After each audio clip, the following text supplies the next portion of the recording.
My topic is about how to make online classes better.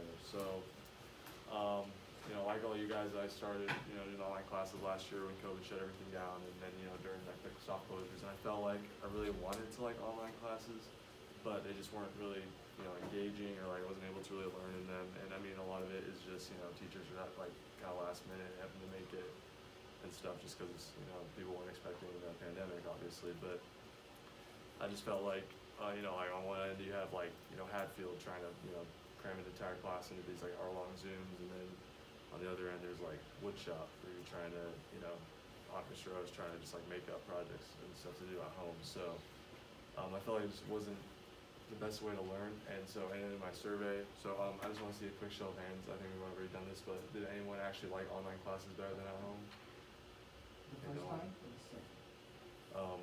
Online classes, did you like them better? And but then also I want to see like on a scale of 1 to 5, everyone just raise like how much did you like online classes? 5 being like you really liked them, 1 being like you never want to do one again. Okay, seeing like a lot of 2s, like some 3s, and 1s. So that sounds like pretty similar to me. Where like I kind of really wanted to like them, but they just weren't as great. So, and this is my survey data. I found out a lot of people preferred in-person classes, and that everyone thought that in-person classes were more engaging, which wasn't super surprising. So then after that, my next question, like just to myself, was like, is there really a need for online classes, moving forward now that we're kind of moving on COVID stuff? And although it's definitely a majority of students that prefer in person, there definitely is still a need for online classes. There's some, like, it just works better for some student schedules, and some kids learn better. I know a couple kids that have been online all year, and they really like it. And then another kind of point is that some kids like hybrid schedules, were like, and this was brought up in my amateur interview here with Dallin Tippett. He started, I think he did all of first try online, and then he's in person now. I think he comes from like 2nd to 4th period, and then he still has an online class at home, so he kind of does a hybrid schedule. And also wanted to see, is anyone here taking like any classes online right now? So some of us. So there's definitely still a need for these online classes, like a hybrid schedule. So, and then this leads into my action plan. So the first step, I think, is increasing the awareness of like the availability of online classes. So I didn't know about like CVHS, or like that online classes were an option until I think maybe sophomore year, when I had some friends that took it like online. And so I think that the best way to make sure that students understand all their learning options is to start with like, first to start in middle school, if they have those counselor lessons where counselors come in and no one really pays attention. But if we like increasing the awareness and like making students know that that's an option. Also like promoting the idea of like that hybrid schedules are okay too. Like I've been doing like 1 class online right now, and it just works in my schedule. I can like work after school and stuff. And so I think being able to make sure that students understand all their learning options is kind of the first step to making online classes better and have more participation. And the second one is like actually restructuring them. So this is where a lot of my online research came in. So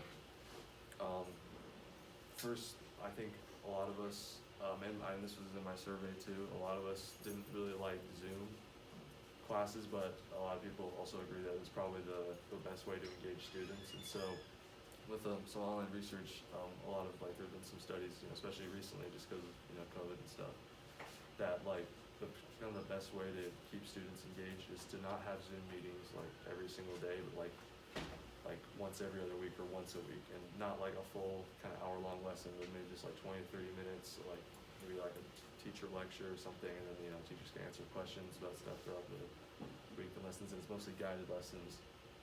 And then lessons that have assignments that go with them, and then also, and this has been touched on in some other presentations too, but just having like periodic, like weekly surveys too, just like really quick that students can do, and it's the best way. It's like a really easy way for students to quickly communicate with teachers. I think we've all been like in those Zoom classes where teachers are trying to get people to participate, and no one wants to be the one to like unmute and say something. So these surveys are like a quick way to kind of communicate with teachers to students. And then the last one is to proctor testing. So this was something that in my survey, a large majority of students said that they cheated on tests, which I mean isn't super surprising, doing it at home. And also in my professional interview with Sarah Addington, who's a math teacher at Pleasant Grove, she said that she's pretty sure students cheated, which I mean isn't super surprising. And this was something I did a little bit of research on CBHS, which I know Gardner mentioned the other day that they're doing a new program next year, but this was something that they had already done through CBHS. I think before it was for every online class there was like one required test that had to be proctored, so students would just like find the time that they could go and schedule time and show up at like a district building or a high school classroom and then take the test. And this just kind of helps keep the integrity of the test, and it's not like super, like this was already done through online classes, so I feel like this isn't a super big ask or anything. So, and then I'll do a little there isn't a lot of information about the new Canyons online thing next year, but I mean this would definitely be for like my action plan. This is definitely where it can be applied, is in like a new online program, and I think it will definitely be more popular just after COVID, people experiencing online classes. So yeah, that's my presentation. Are there any questions?